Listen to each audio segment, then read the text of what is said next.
Assalamu alaikum, my dear students. How are you all? I hope all of you are fine. Today our topic is what is the role of police in investigation a crime.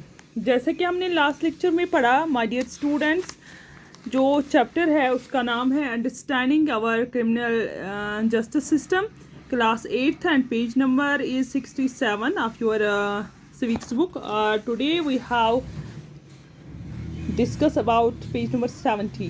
तो यहाँ पे आप देखिए किस तरह से जो है हमने आप पिछले लेक्चर में हमने देखा कि एक फिक्शनल क्राइम था, एक फिक्शनल स्टोरी थी, एक फिक्शनल केस था जिसको हमने रीड किया।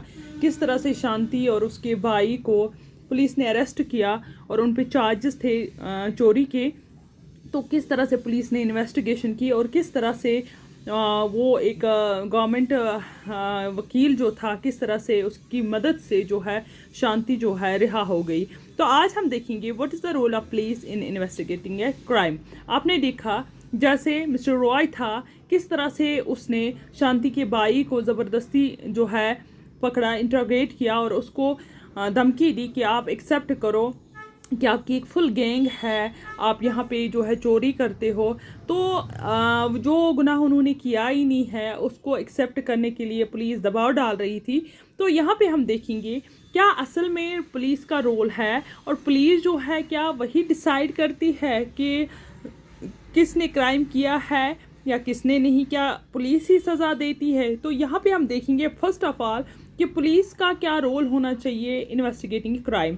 अगर पुलिस को पता चलता है कि किसी बंदे ने क्राइम की है, जैसे जो है जिसकी ये चैन जो है चोरी हुई थी, कमला जो वकील थी शांति की, और उसने किस तरह से उसकी मदद की। आप देख रहे हो कि मिस्टर शिंदे जो थे उसकी वाइफ ने किस तरह से इल्ज़ाम लगाया इस पे शांति पे चोरी का। तो यहाँ पे पुलिस आई, उसने एविडेंस पे देखे पैसे, उनको सील किया। तो यहाँ पे हम देखेंगे कि पुलिस की क्या इन्वेस्टिगेशन होनी चाहिए। फिर लास्ट में जब आपने केस पूरी तरह से स्टडी किया, हमने लास्ट में देखा कि पुलिस की ही मदद से जो इन्होंने गैंग जो है वो पकड़ी, जिसमें इनका शिंडीज़ का सन जो था वो और उसके फ्रेंड्स जो थे उस गैंग में, उसका फ्रेंड जो था वो शामिल था और उन्होंने ही एक्सेप्ट किया कि उन्होंने वो चोरी की है। तो यहाँ पे हम देख रहे हैं लास्ट में पुलिस किस तरह से इन्वेस्टिगेशन करती है। तो जाए मौके वारदात पे उन्होंने जो है वो चेन जो है वो देख ली और उस तरह से शांति को जो है वो रिहात कर दिया गया।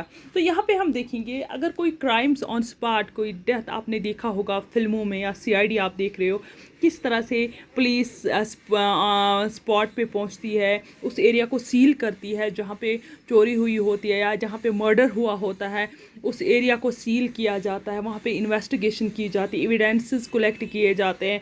अगर वहाँ पे कोई कपड़ा मिलता है, कोई भी चीज़, नाइफ, कुछ भी मिलता है, उसको पुलिस जो है फॉरेंसिक लैब में ले जाते हैं, उस पर इन्वेस्ट की जाती है। तो इस तरह से हम देखेंगे कि पुलिस का क्या रोल है। One important function of the police is to investigation any complaint about the commission of a crime. सबसे पहला इंपॉर्टेंट काम है पुलिस का, अगर कोई क्राइम करता है, उनको कोई इन्फॉर्मेशन किसी भी क्राइम की मिलती है, उसको उन्हें इन्वेस्टिगेशन करनी पड़ती है, वो उन्हें उसके लिए इन्वेस्टिगेशन करना होता ज़रूरी है। An investigation includes recording statements of witness and collecting different kinds of evidences. देखो कैसे इन्वेस्टिगेशन कर, पहले ये वहाँ पे पहुँचते हैं, वहाँ पे एविडेंस को रिकॉर्ड करते हैं। जैसे आपने देखा मिस्टर शिंदे ने बुलाया इन पुलिस को, उन्होंने इसकी बातें सारी रिकॉर्ड की, वहाँ से जो पैसा एविडेंस पे मिला वो सील किया। तो इसी तरह से इनको जाए वारदात पे जाना होता है, तो वहाँ पे बाकी जो भी किस्म की एविडेंसेस उनको मिलती है उनको कलेक्ट करना पड़ता है, उनको अपने साथ ले जाते हैं। और विटनेसेस जिन्होंने देखा होता है अपनी आँखों से इस क्राइम को होते हुए, उन विटनेसेस को से बयान लिया जाता है और उनके नाम बाकी सब रिकॉर्ड किए जाते हैं। और ये पुलिस इन्वेस्टिगेशन का सबसे पहला बड़ा काम होता है। On the basis of investigation, इस इन्वेस्टिगेशन के बेस पे the police are required to form an opinion. फिर पुलिस एक ओपिनियन लेती है कि ये इस नतीजे पे पहुंचती है कि इनको किस आदमी को जो है वो पकड़ना है। जैसे आपने देखा, ये आए, इन्होंने पुलिस बुलाई, मिसेस शिंदे ने पुलिस बुलाई, वहाँ पे उन्होंने इन्वेस्टिगेशन की, वहाँ पे उन्होंने पैसे देखे, वहाँ पे उन्होंने जो है शांति के बगैर इन्होंने कहा इनके घर में कोई आता जाता नहीं है, तो वहाँ पे उनको क्लू मिला कि यहाँ पे सच में चोरी हुई है, और उन्होंने जो है शांति को जो है वो अरेस्ट किया। तो इस ओपिनियन पे ये उन्होंने इसको अरेस्ट किया। In the police, if the police think that the evidence points the guilt of the accused person, then they file a charge sheet to the in the court. अगर police को पूरे सबूत मिलते हैं, वो इशारा करते हैं कि फलानी आदमी ने ये जुर्म किया है, तो वो चार्ज शीट उसके लिए बनाते हैं, और उस चार्ज शीट के तहत वो फिर इसको कोर्ट के सामने पेश करते हैं। क्योंकि पुलिस डिसाइड नहीं कर सकती है कि ये पर्सन इनोसेंट है या गिल्टी है, ये कोर्ट डिसाइड करता है। Who decides it? It decides the court, it decides the जज whether a person is guilty or innocent. ये कौन करता है डिसाइड? ये जज डिसाइड करता है, न कि पुलिस। पुलिस का काम है कि इसको फाइल करना, चार्ज शीट बनाना, और इस गिल्टी को कोर्ट के सामने पेश करना। As stated at the beginning in this chapter, it is not the job of the police to decide whether a person is guilty or innocent. हमने पहले ही चैप्टर में पहले ही दिन पढ़ा कि पुलिस का काम ये नहीं है कि किसी को मुजरम ठहराना या किसी को निर्दोष ठहराना। ये काम जो है ये कोर्ट को होता है, ये जज का होता है। पुलिस का काम सिर्फ होता है कलेक्ट द एविडेंसेस एंड उस पर्सन को अरेस्ट करना। ये काम जो है वो पुलिस का होता है। तो पुलिस जो है वो इस चीज़ को, इस गिल्टी पर्सन को, जब सारे सबूत इसके खिलाफ होते हैं, उसको अरेस्ट करती है। देन पर्सन जो है वो कोर्ट के सामने पेश किया जाता है 24 आवर्स के अंदर। वहाँ कोर्ट डिसाइड करता है दैट द पर्सन, जब केस स्टार्ट होता है, जब एविडेंसेस मिलते हैं, तो फिर कोर्ट डिसाइड करता है whether the person is guilty और नॉट। जैसे आपने शांति के केस में देखा। तो you had read in chapter 2 about the rule of law. जैसे चैप्टर 2 में भी आपने लास्ट ईयर भी पढ़ा है रूल ऑफ लॉ, कानून। ये पुलिस का नहीं है, पुलिस बेसिकली पुलिस नहीं है, ये कानून होता है। कानून डिसाइड करता है कि पर्सन जो है, ये कानून डिसाइड करता है कि पर्सन जो है वो इनोसेंट है, वो गिल्टी है। तो सबसे पहले हम देखेंगे rule of law. Rule of law जो होता है, इसका मतलब है, rule of law mean is that everyone is a subject to the law of a land. कि कानून की नज़र में सब बराबर है। पुलिस को जब किसी गिल्टी पर्सन को अरेस्ट करती है, उसको कानून ने ये हक दिया, हमारी कॉन्स्टिट्यूशन ने जो कानून बनाए हैं, ये rule of law is for everyone, चाहे वो पुलिस वाला हो, चाहे वो मिनिस्टर हो, चाहे वो कोई भी हो। कानून से ऊपर कोई नहीं है। रूल जो है हर एक के लिए बराबर है। तो कानून को, पुलिस वाले को भी इसी लॉ के अंडर जो है वो काम करना है। This included the police, police को भी इनके लॉ के अंडर काम करना है।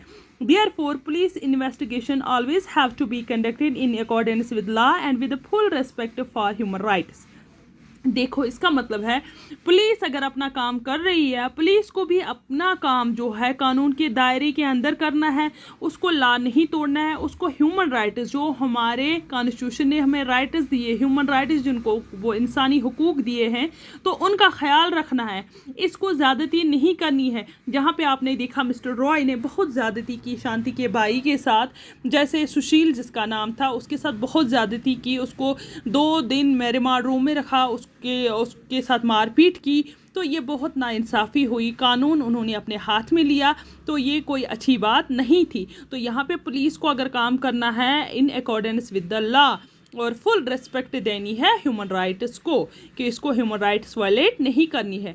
The supreme court has laid down the guidelines that the police must follow time of the arrest, detention and the interrogation. अब सुप्रीम कोर्ट ने, हमारी कॉन्स्टिट्यूशन ने बाज़ाब्ता गाइडलाइंस दी है कि अगर किसी पर्सन को आप पकड़ते हो, हाँ माना वो गिल्टी है, अगर उसने क्राइम किया है, लेकिन उसके लिए भी कुछ गाइडलाइंस दी है कि जब आप किसी पर्सन को अरेस्ट करते हो, उसको डिटेंशन में रखते हो, उसको जेल में रखते हो, उस पर इंट्रोगेशन करते हो, इसके लिए भी कुछ गाइडलाइंस है। कैसे? The police are not allowed to torture और बीट और shoot anyone during the investigation. Police को, ये हमारी कॉन्स्टिट्यूशन ने हमें हक दिया है, पुलिस को ज़्यादा फोर्स इस्तेमाल नहीं करना है इन्वेस्टिगेशन के दौरान, टॉर्चर नहीं करना है, मारना नहीं है, मारपीट नहीं करनी, या किसी को गोली नहीं मारनी है इन्वेस्टिगेशन के दौरान। अपने गुस्से को काबू में रखना है। पुलिस का काम है इन्वेस्टिगेशन करना, प्रूव करना, ये कोर्ट डिसाइड करेगी कि उसको क्या सज़ा देनी है। तो इसलिए सुप्रीम कोर्ट ने पुलिस के लिए भी बाज़ाब्ता गाइडलाइंस रखी है। तो they can not inflict any form of punishment on a person even for a petty offence. छोटी मोटी जो ऑफेंस होंगे, छोटे मोटे गुनाह जो होंगे, उनके लिए भी ज़्यादा सख्त सज़ा जो है पुलिस नहीं दे सकती है। पुलिस को ये हक नहीं दिया गया है। तो ये कॉन्स्टिट्यूशन जो है उसने खुद गाइडलाइंस बनाई है कि किस तरह से किस पर्सन को किस ऑफेंस पे कौन सी सज़ा देनी चाहिए। तो इसी का तरह हम देख रहे हैं हमारी कॉन्स्टिट्यूशन में आर्टिकल 22 जो है, criminal law guarantee to every arrest person the following fundamental rights. तो हमारे क्रिमिनल लॉ जो बनाई गई है वो गारंटी देती है, उसमें भी कुछ जो अरेस्ट पर्सन, किसी पर्सन को हम अगर हम अरेस्ट करेंगे उसके भी राइट्स हैं। ये नहीं है कि किसी पर्सन को अरेस्ट किया तो उसने कत्ल किया उसको अरेस्ट करो तो उसको भी कत्ल करो, नहीं, उसको भी मौका दिया जाता है सुधरने का। अगर कोई गुनाह करता है उसको भी मौका दिया जाता है सुधरने का। तो इस तरह से कहते हैं कि गाइडलाइंस इसके लिए गारंटी हमारी कॉन्स्टिट्यूशन देती है कि उसके भी कुछ फंडामेंटल राइट्स हैं। जैसे कि यहाँ पे कुछ राइट्स का जिक्र किया है, right to be informed at the time of arrest of offense for which the person is being arrested। अगर किसी पर्सन के खिलाफ हमें सबूत मिलते हैं, उसको अरेस्ट करना है, first police have to inform him. उसको इन्फॉर्म करना है कि किस वजह पे आपको, ये नहीं है कि पुलिस आएगी उसको अरेस्ट करके ले जाएगी और उसको बोल, नहीं, पुलिस को उसे इन्फॉर्म करनी है कि आपको जी किस ज़्यादती क्या की है, आपने कौन सा गुनाह किया है और किस लिए आपको अरेस्ट किया जाता है। एंड सेकेंड गाइडलाइन ये सेकेंड जो गारंटी दी है हमारी constitution, that is the right to be presented before a magistrate within 24 hours of arrest. जब आप एक पर्सन को अरेस्ट करते हो 24 घंटे के अंदर अंदर आपको जज के सामने उसे पेश करना है, अदालत के सामने उसे पेश करना है। क्योंकि अगर आप ये नहीं करोगे तो ये कानून के ख़िलाफ़ है। आपने बहुत सारी फिल्मों में देखा होगा, अगर किसी को फ्राइडे या सैटरडे पे हम देख रहे हैं अरेस्ट करते हैं तो उसको फिर 2 दिन से ज़्यादा वहाँ पे जो है बेल नहीं मिलती है। फिल्मों में अक्सर बताते हैं कल छुट्टी है, कल आपको बेल नहीं मिल सकती। इसीलिए 24 घंटे के अंदर अंदर जो है वो इससे जज के सामने इसको पेश करना होता है। Third is the right not to be ill-treated or tortured during the arrest in the custody। और तीसरा जो मैंने अभी ऊपर बताया, पुलिस को कोई हक नहीं है जब तक वो पुलिस की कस्टडी में है उसको उसे ज़बरदस्ती मारना नहीं है, टॉर्चर नहीं करना है। Confession made in police custody cannot be used as evidence against the accuser। अगर कन्फेशन मीन्स अगर पुलिस स्टेशन में जो कन्फेशन वो करेगा पुलिस के डर से, दबाव से वो जो है बयान देगा, हाँ ये गुनाह मैंने किया, क्योंकि जब उसको पुलिस ज़्यादा मारेगी तो वो अपने आप को बचाने के लिए कह सकता है कि जी हाँ मैंने गुनाह किया है, मुझे छोड़ दो। क्योंकि इंसान को जब मार ज़्यादा पड़ेगी तो वो ऐसा भी कह सकते हैं, गुस्से में भी कैसा, हाँ ये मैंने किया है, जब गुस्सा आ जाता है तो कहते हैं वो एविडेंसेस जो है उसको एक्सेप्ट कोर्ट नहीं करेगा। जो कन्फेशन पुलिस स्टेशन में जो है बनाए जाते हैं उसको कोर्ट एक्सेप्ट नहीं करता है उस एविडेंस को। A boy under 15 years of age or a women can not be called to the police station only for questioning. अगर आपको किसी लड़के पे जो 15 साल की उम्र से कम हो, या कोई लड़की या कोई औरत जो 14 साल से कम है, या कोई औरत, पहले बॉय और गर्ल और फिर औरत भी इसके साथ आती है, उसको आप ऐसे ही पुलिस स्टेशन नहीं बुला सकते ओनली फॉर द क्वेश्चनिंग। उससे अगर आपको पूछताछ करनी है तो आप उसके घर जा सकते हो, बच्चे के घर जा सकते हो, उससे पुलिस स्टेशन में आप नहीं बुला सकते हो। ये गाइडलाइन, ये गारंटी हमें अपनी कॉन्स्टिट्यूशन देती है कि आपको अगर कोई ये करना है, अगर आपको कोई क्वेश्चनिंग करनी है, पूछताछ करनी है, तो आप इनके घर जा सकते हो, आप ऐसा नहीं कर सकते हो। तो इस तरह से ये जो है these guidelines have been given by our constitution. तो कल हम इंशाल्लाह पढ़ेंगे DK बासु की गाइडलाइंस जो है वो क्या है। तो I think it is enough for today. Thank you so much.